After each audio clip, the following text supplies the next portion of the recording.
Hello, അപ്പോൾ ഇന്നത്തെ recipe നല്ല നാടൻ സ്റ്റൈലിലുള്ള കൈപ്പത്തിരിയും ചിക്കൻ കറിയുമാണ് കേട്ടോ. അപ്പോൾ കൈപ്പത്തിരി ഞങ്ങൾ പത്തൽ എന്നാണ് ഇത് പറയാറുള്ളത്. കാസർഗോഡ് മുമ്പൊക്കെ ഇതുപോലെ ചെയ്യാറുണ്ടായിന്. ഇപ്പോൾ പിന്നെ എല്ലാവരും പത്തിരി പ്രസ്സിലും അങ്ങനെയൊക്കെയല്ലേ ചെയ്തെടുക്കാറുള്ളത്.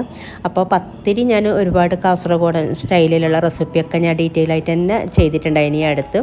അപ്പോൾ ഇതുപോലെ കൈ വെച്ചിട്ട് നമ്മൾ പരത്തിയെടുക്കുന്നതൊക്കെ ഡീറ്റെയിൽ ആയിട്ട് കാണിക്കുന്നുണ്ട്. ഒരു കുട്ടി കുറേ ആയിട്ട് എൻ്റെ അടുത്ത് ഇങ്ങനെ ചോദിക്കുന്നുണ്ടായിന് ഇത് ഡീറ്റെയിൽ ആയിട്ട് കാണിക്കുമെന്ന്. അപ്പോൾ നമുക്ക് നോക്കാം. അപ്പോൾ നമുക്ക് ആദ്യം പത്തിരി ഉണ്ടാക്കിയെടുക്കാനായിട്ട് അരി അരച്ചെടുത്തിട്ടാണ് ഉണ്ടാക്കിയെടുക്കുന്നത്. അപ്പോൾ ഇതിന് വേണ്ടിയിട്ട് പുഴുക്കലരിയാണ് കേട്ടോ. നമ്മൾ എത്രയാണോ പുഴുക്കലരി എടുക്കുന്നത് അതിൻ്റെ നേരെ പകുതി പച്ചരി എടുക്കുക. 3 കപ്പ് പുഴുക്കലരി ആണെങ്കിൽ 1.5 കപ്പ് പച്ചരി എടുക്കുക. നേരെ പകുതി പച്ചരി എടുത്തിട്ട് ഇത് നല്ലോണം കുതിർത്ത് വെക്കണം. ആദ്യം രണ്ടും കൂടെ മിക്സ് ചെയ്തിട്ട് നന്നായിട്ട് കുതിർത്ത് വെച്ചാൽ മതി. ഒരു 5-6 മണിക്കൂറൊക്കെ കുതിർത്ത് വെച്ച ശേഷം കഴുകി എടുത്തിട്ട് നന്നായിട്ട് അരച്ചെടുക്കുക. ഗ്രൈൻഡറിലാണെങ്കിൽ ഒന്നും കൂടെ നല്ലത്. നമുക്ക് മിക്സിയുടെ ബ്ലെൻഡറിലും അരച്ചെടുക്കുക കേട്ടോ. നന്നായിട്ട് തന്നെ നല്ല ഫൈനായിട്ട് മഷി പോലെ അരച്ചെടുക്കുക. അപ്പോൾ പണ്ടൊക്കെ കൈ വെച്ചിട്ട് അമ്മിക്കല്ലിൽ കൈ വെച്ചിട്ട് തന്നെയാണ് അരച്ചെടുക്കുന്നത്. ഞാൻ അങ്ങനെയുള്ള ഒരു റെസിപ്പി ഞാൻ നാട്ടിൽ പോയിട്ട് ഞാൻ ചെയ്യാം കേട്ടോ. ഇതിൻ്റെ ഡീറ്റെയിൽ ആയിട്ട് അരച്ചെടുക്കുന്നതൊക്കെ ഞാൻ ഈ ഒരു കഴിഞ്ഞ ആഴ്ച അപ്ലോഡ് ചെയ്തിട്ടുണ്ടായിന്. അതിൻ്റെ ലിങ്ക് കൊടുക്കുക കേട്ടോ. നമ്മൾ മിക്സിയുടെ ബ്ലെൻഡറിൽ ഇട്ടിട്ട് തന്നെ നമുക്ക് അരച്ചെടുക്കാം. പാകത്തിന് വെള്ളവും ഉപ്പും കൂടെ ചേർത്തിട്ട് നന്നായിട്ട് അരച്ചെടുത്താൽ മതി. കുറച്ച് ലൂസായിട്ട് തന്നെ അരച്ചെടുക്കുക. അപ്പോൾ അത് ഞാൻ മുമ്പ് ചെയ്തതിൻ്റെ ലിങ്ക് ഞാൻ ഡിസ്ക്രിപ്ഷനിൽ കൊടുക്കുന്നുണ്ട്. അത് നിങ്ങൾക്ക് കണ്ടാൽ ഡീറ്റെയിൽ ആയിട്ട് തന്നെ ഞാൻ അതിൽ കാണിച്ചിട്ടുണ്ട്. അപ്പോൾ ഇത് പണ്ടൊക്കെ നല്ല തിക്കായിട്ട് നമുക്ക് പത്തിരി ഉണ്ടാക്കിയെടുക്കാനായിട്ട് കുറച്ച് തിക്കായിട്ടുള്ള മാവല്ലേ വേണ്ട. അപ്പോൾ ആ ഒരു രീതിയിൽ തന്നെ നമ്മൾ അരച്ചെടുക്കും. ഗ്രൈൻഡറിലാണെങ്കിലും കൈ വെച്ചിട്ട് അമ്മിക്കല്ലിലാണെങ്കിലൊക്കെ ഗ്രൈൻഡറിൽ പിന്നെ ഒരു ഇച്ചിരി ലൂസാക്കി അരച്ചെടുത്തിട്ട് വാട്ടിയെടുക്കാറുണ്ട്. ഇതിപ്പോൾ അരച്ചെടുത്തിട്ടുണ്ട്. ഇനി നമ്മളിത് വാട്ടിയെടുക്കണം. ഒരു ഫ്രൈ പാനിലിട്ടിട്ട് ഒരു മീഡിയം ഫ്ലെയിമിൽ വെച്ചിട്ട് വാട്ടിയെടുത്താൽ മതി. അപ്പോൾ അങ്ങനെ വാട്ടിയെടുത്തിട്ടുള്ള മാവാണ് കേട്ടോ ഇത്. പക്ഷേ നമ്മൾ സാധാരണ പത്തിരി പ്രസ്സിൽ ചെയ്തെടുക്കുന്നതിനേക്കാളും ഒരു ഇച്ചിരി അയവിലാണ് കേട്ടോ ഇതിൻ്റെ മാവ് വേണ്ടത്. അത്രയും തിക്കായിട്ട് വേണ്ട, കട്ടിക്ക് വേണ്ട. നമ്മളിത് കൈ വെച്ചിട്ടല്ലേ പരത്തിയെടുക്കുന്നത്. അപ്പോൾ അതിന് വേണ്ടിയിട്ട് ഒരിച്ചിരി അതിനേക്കാളും ഒരു ലൂസായിട്ട് തന്നെ മാവ് റെഡിയാക്കി എടുത്താൽ മതി. ഇനി നമ്മളിത് സാധാരണ ചെയ്യുന്ന പോലെ അതിനേക്കാളും കുറച്ച് വലിയ ബോൾസാക്കി എടുക്കുക.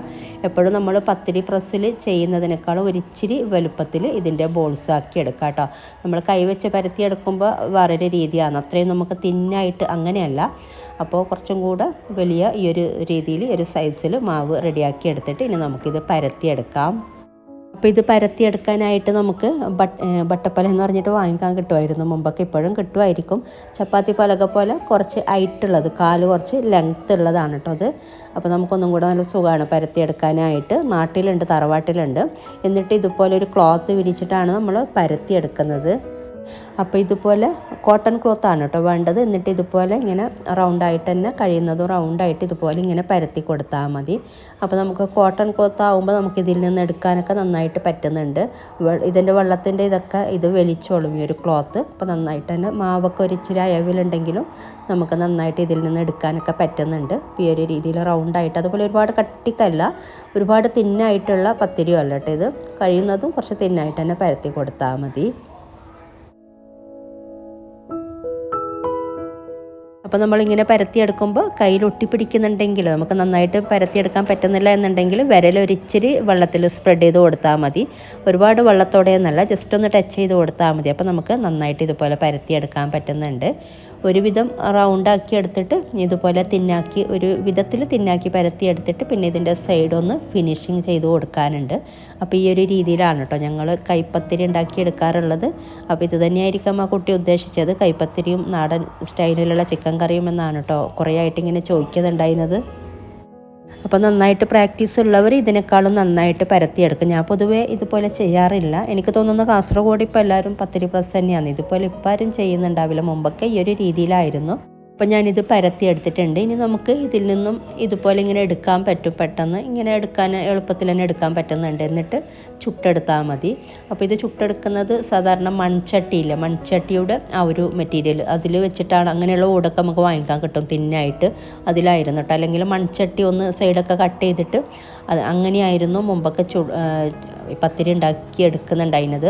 അപ്പോൾ ഞാനിപ്പോൾ ഈ ഒരു ഫ്രൈ പാൻ വെച്ചെന്നേ ഉള്ളൂ. ഇനി നമ്മൾ ചുട്ടെടുക്കുന്ന സാധാരണ രീതിയിൽ ചുട്ടെടുക്കുന്ന പോലെ തന്നെയാണ്, പക്ഷെ അതിനേക്കാളും ഒരിച്ചിരി സമയം കൂടുതൽ എടുക്കുന്നുണ്ട് ഇത് വെന്ത് വരാനായിട്ട്. അപ്പോൾ നമ്മൾ പത്തിരി പ്രസ്സിൽ ഉണ്ടാക്കി എടുക്കുന്നതിനേക്കാളും മറിച്ചിട്ട് കൊടുക്കാനൊക്കെ ഒരിച്ചിരി സമയം എടുക്കുന്നുണ്ട്. നമ്മൾ ആദ്യം മറിച്ചിട്ട് കൊടുക്കുകയാണെങ്കിലും അതുപോലെ രണ്ടാമത്തെ പ്രാവശ്യം മറിച്ചിട്ട് കൊടുക്കുന്നതിലൊക്കെ ഒരിച്ചിരി സമയം കൂടുതൽ എടുക്കുന്നുണ്ട്. ആ ഒരു വ്യത്യാസമേ ഉള്ളൂ. ബാക്കിയൊക്കെ സെയിമാണ് ചുട്ടെടുക്കുന്നതിൽ. പിന്നെ മൺചട്ടിയുടെ ആ ഒരു ഓട് വെച്ചിട്ട് നമ്മൾ ഉണ്ടാക്കിയെടുക്കുമ്പോൾ വേറെ തന്നെ ഒരു ടേസ്റ്റാണ്. അപ്പോൾ കണ്ടില്ല, നല്ല അടിപൊളിയായിട്ടുള്ള കൈപ്പത്തിരിയാണ് കേട്ടോ ഇത്. അപ്പോൾ ഈ ഒരു രീതിയിൽ നമ്മൾ പത്തിരി പ്രസ്സിൽ ഉണ്ടാക്കിയെടുക്കുന്നതും അതുപോലെ ഇങ്ങനെ കൈ വെച്ചിട്ട് ഉണ്ടാക്കിയെടുക്കുന്നത്, പിന്നെ മൺചട്ടിയുടെ ഓട് വെച്ചിട്ട് ചെയ്തെടുക്കുന്നതിലൊക്കെ നല്ല ഡിഫറൻ്റ് ഉണ്ട്. പിന്നെ അമ്മിക്കല്ലിൽ അരച്ചെടുക്കുന്നതിലൊക്കെ. അപ്പോൾ ഇതാണ് ഞങ്ങൾ ചെയ്യാറുള്ള കൈപ്പത്തിരി. അപ്പോൾ പത്തിരിക്ക് പൊതുവേ നല്ല നാടൻ സ്റ്റൈലിലുള്ള ചിക്കൻ കറിയാണ് ഉണ്ടാക്കിയെടുക്കാറുള്ളത്. ഒരു കാസർഗോഡൻ സ്റ്റൈലിലുള്ള കറിയാണ് കേട്ടോ ഇത്. മുളകും തേങ്ങയും ഒക്കെ വറുത്തരച്ചാണ് ഉണ്ടാക്കിയെടുക്കുന്നത്. അപ്പോൾ ഇത് ഞാൻ ഡീറ്റെയിൽ ആയിട്ട് കാണിക്കുന്നില്ലേ, ആ ലിങ്ക് ഞാൻ ഡിസ്ക്രിപ്ഷനിൽ കൊടുക്കാം, നിങ്ങൾ വേണമെന്നവർ നോക്കിക്കോളൂ.